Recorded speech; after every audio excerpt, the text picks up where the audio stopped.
கர்த்தருடைய பரிசுத்த நாமத்துக்கு மகிமை உண்டாவதாக. இந்த நாளிலும் என் தேவனும் நான் என்ற நிகழ்ச்சியின் மூலமாக உங்களை சந்திப்பதில் பெரும் மகிழ்ச்சி அடைகிறேன். ஒரு வார்த்தையை கேட்க போறோம். இன்னைக்கு தத்தளிப்பு இல்லை, துஷ்ட மனிதர்களின் பிரச்சனை இல்லை, நமக்கு இன்னைக்கு சமாதானத்தை கர்த்தர் கட்டளையிட்டு இருக்கிறார். உங்களுக்கும் உங்க குடும்பத்துக்கும் உங்க குடும்பத்தில் உள்ள ஒவ்வொரு உறுப்பினருக்கும் சமாதானத்தை கட்டளையிட்டு இருக்கிறார். லேவியராகமம் 26 அதிகாரம் 6 வசனம் வாசிப்போம். லேவியராகமம் 26:6 தேசத்தில் சமாதான கட்டளையிடுவேன், தத்தளிக்க பண்ணுவார் இல்லம் படுத்துக் கொள்வீர்கள், துஷ்ட மிருகங்களை தேசத்தில் இராதபடிக்கு ஒழிய பண்ணுவேன், பட்டயம் உன் தேசத்தில் உலாவுவதில்லை. எவ்வளவு ஒரு பட்டியல் கொடுக்கிறார். உங்க வீட்டுல சமாதானம் தங்குங்க. சமாதானத்தை தேவன் கட்டளையிட்டார். 1. 2, தத்தளிக்க பண்ணுவார் இல்லாமல் படுத்து தூங்குவீங்க, நல்லா தூங்குவீங்க.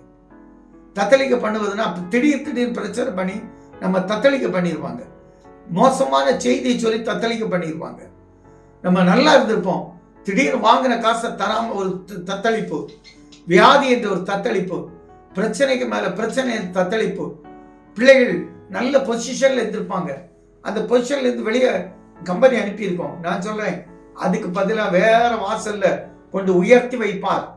அதான் சொல்றார், இனி தத்தளிக்க பண்ணுவார் இல்லாமல் நீங்க சுகமாய் படுத்துக் கொள்ளும்படி கர்த்தர் உங்க கூட இருப்பார். அதான் சொன்னார், தத்தளிக்க பண்ணுவார் இல்லாமல் படுத்துக் கொள்வீர்கள். துஷ்ட மிருகம், துஷ்ட மனிதர்கள் உங்க கிட்ட வரமாட்டாங்க, உங்களை பக்கம் அண்ட விட மாட்டார் கர்த்தர். ஏன்னா பட்டயம் உங்க பக்கத்துல வருவதில்லை. உங்களுக்கு பக்க பலமாய் கர்த்தர் இருப்பார், சுத்தி சூழ இருப்பார். அவரே வந்து நம்ம பக்கத்துல இருந்து நம்மளை பாதுகாப்பார். ஆண்டவர் உங்களுக்கு பக்க பலமா இருந்து எல்லா நன்மையும் கட்டளையிடுகிறவர்.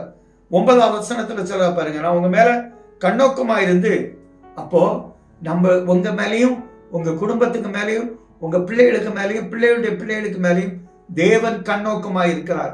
கவலைப்பட வேண்டிய அவசியமே இல்லை. எந்த பிரச்சனையும் கிட்ட அணுக மாட்டார். எந்த தத்தளிப்பு இல்லை, எந்த சமாதான குறைவு இல்லை. இனி சமாதானமும் சந்தோஷமும் உங்க குடும்பத்துல நிலைத்திருக்க பண்ணுகிற கர்த்தர். எங்கள் நல்ல தகப்பனே, இந்த நாளை எங்களுக்கு கொடுத்தீங்கப்பா. தத்தளிக்க பண்ணுவார் இல்லாமல் சுகமாய் சந்தோஷமாய் இருக்க, சமாதானத்தோடு இருக்க தேவன் கிருபை செய்வன் நல்ல பிதாவே. ஆமென்.